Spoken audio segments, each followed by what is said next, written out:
La participation des jeunes femmes au processus de paix et aux instances de prise de décision était au centre d'une tribune d'expression populaire organisée mercredi 10 juin 2026 au stade Epanza dans le quartier Kimanga, commune de Kalundu à Uvira au site Kivu. Cette activité a été initiée par le Cercle d'échange pour le développement des jeunes des Grands Lacs, CEDEJ, dans le cadre du projet Wasichana na Amani, renforcer la participation significative des jeunes femmes pour la paix au site Kivu, financé par Kivnatil Kivna. La rencontre a réuni plusieurs autorités et acteurs de la société civile, notamment les maires adjoints de la ville d'Uvira, les chefs du quartier Kimanga, le président du conseil urbain de la jeunesse d'Uvira, la présidente de la société civile Force Vive d'Uvira, des jeunes filles formées par les CEDEJ, des représentants d'associations et mouvements des jeunes, des acteurs politiques, des organisations de défense des droits des femmes et des membres de la société civile ont également pris part aux échanges. Selon Aline Chouni, chef de projet au CEDEJ, cette activité vise à créer un cadre inclusif permettant aux jeunes femmes de s'exprimer librement et de renforcer leur engagement dans les initiatives de consolidation de la paix. Elle a indiqué qu'une enquête menée par son organisation dans la communauté révèle que seulement 4% des jeunes filles participent actuellement aux instances de prise de décision et aux mécanismes de paix dans la ville d'Uvira. Aujourd'hui, le CEDEJ a invité les membres de la communauté pour échanger avec les autorités urbaines sur base des résultats des enquêtes qui ont été menées dans la ville d'Uvira à travers le projet Wasichana na Amani, le projet qui nous a permis d'accompagner 100 jeunes filles d'Uvira dont l'âge varie entre 24 et 35 ans. Ces jeunes filles sont ici les trois communes de la ville d'Uvira et elles ont été capacitées pour pouvoir contribuer à atteindre l'objectif de ce projet qui est de promouvoir la participation significative de la jeune fille dans la politique et dans la cohésion sociale. Les résultats de ces enquêtes ont malheureusement démontré que la participation de la jeune fille dans la vie d'Uvira, dans la vie politique et dans le processus de paix et le processus de consolidation de la paix reste encore très insignifiante. Cela a été remarqué d'après les résultats qui ont été récoltés dans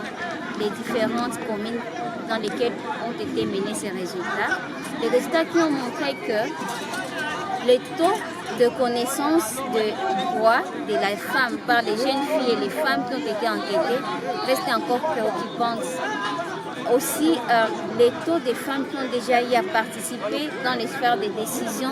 est à moins de 20% par rapport au taux des nombres de personnes qui ont été enquêtées. Aussi, on a aussi remarqué que parmi autant d'obstacles qui ralentissent la jeune fille à participer dans la vie sociale, il y a autant d'obstacles sur le plan personnel, sur le plan sociétal, mais aussi sur le plan politique, dont notamment le faible niveau de connaissances, les faibles moyens de revenus financiers, mais aussi les normes sociales, les normes de genre qui limitent la participation politique de la jeune fille, mais aussi les fossés qu'il y a eu entre les promotions anciennes et celles montantes, ces fossés qui sont nourris par certains stéréotypes négatifs qui ont montré que les générations anciennes ont tendance à croire que les générations nouvelles constituent une menace à leur gouvernance. C'est autant d'obstacles que nous avons pu relever à travers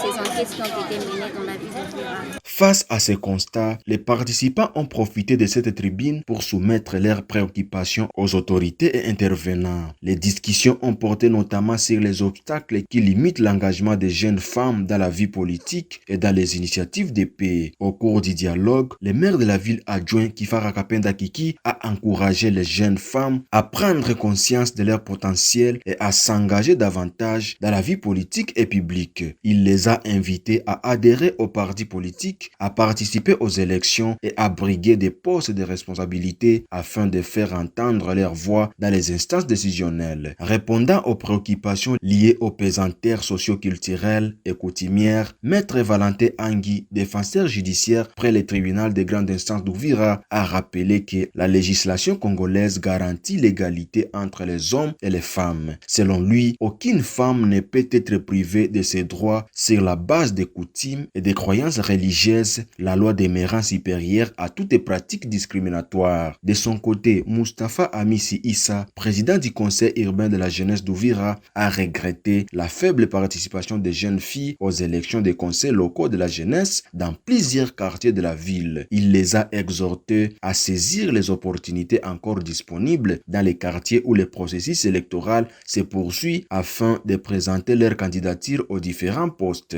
La présidente de la société civile Force Vive, Godelive Lugambo, a quant à elle salué les progrès déjà enregistrés dans l'implication des femmes dans les efforts de paix. Elle a toutefois encouragé les jeunes filles à renforcer leurs compétences et à valoriser leur savoir-faire pour mieux s'imposer dans les espaces de décision. À l'issue des échanges, plusieurs recommandations ont été formulées. Les participants ont notamment demandé aux autorités de multiplier les espaces de formation et d'encadrement destinés aux jeunes, particulièrement aux jeunes filles. Les organisations de défense des droits humains ont été appelées à renforcer les mentorats et l'accompagnement des jeunes filles afin de faciliter leur accès aux opportunités de leadership. Les participantes ont également été invitées à développer leur confiance en elles, à rechercher des mentors et à s'investir davantage dans les initiatives citoyennes et politiques. Des engagements ont enfin été pris par les autorités présentes. Parmi ceux-ci figurent le renforcement de la collaboration entre les jeunes filles et les autorités locales, la promotion d'un changement de mentalité en faveur de l'égalité des chances, ainsi que la conduite des plaidoyers auprès des instances compétentes pour que les préoccupations des jeunes femmes soient davantage prises en compte dans les politiques publiques et les processus de paix.